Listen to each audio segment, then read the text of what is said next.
Hello, and welcome to BigBookCTK.com. My name is Tussie, and I'm reading from The Adventures of Sherlock Holmes by Sir Arthur Conan Doyle. Adventure 5, The 5 Orange Pips.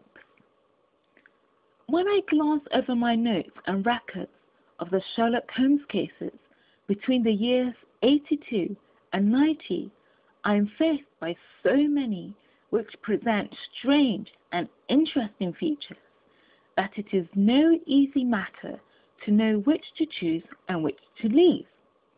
Some, however, have already gained publicity through the papers, and others have not offered a field for those peculiar qualities which my friend possessed in so high a degree, and which it is the object of these papers to illustrate.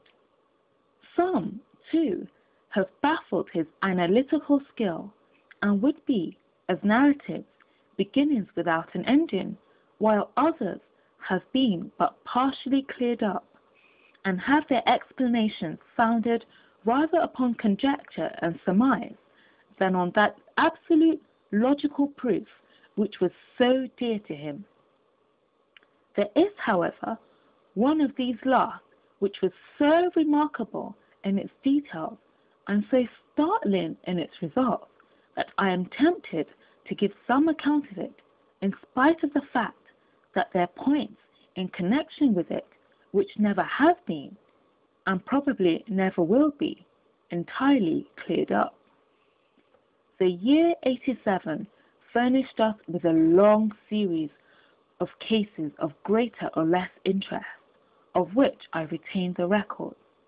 Among my headings under this 112 months, I find an account of the adventure of the Paradol Chamber, of the Amateur Mendicant Society who held a luxurious club in the lower vault of a furniture warehouse, of the facts connected with the loss of the British spark Sophie Anderson, of the singular adventures of the Grice Pattersons in the island of Offa, and finally of the Camberwell poisoning case.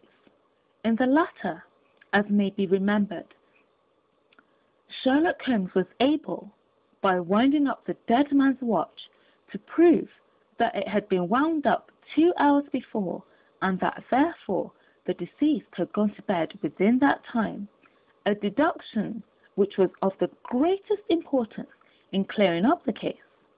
All these I may sketch out at some future date, but none of them present such singular features as the strange train of circumstances which I have now taken up my pen to describe. It was in the latter days of September, and the equinoctial gales had set in with exceptional violence.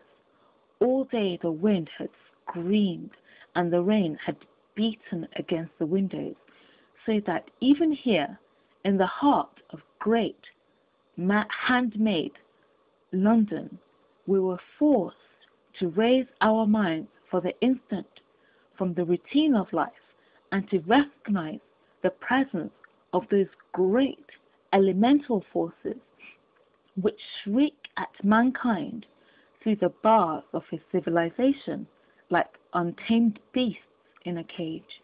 As evening drew in, the storm grew higher and louder, and the wind cried and sobbed like a child in the chimney.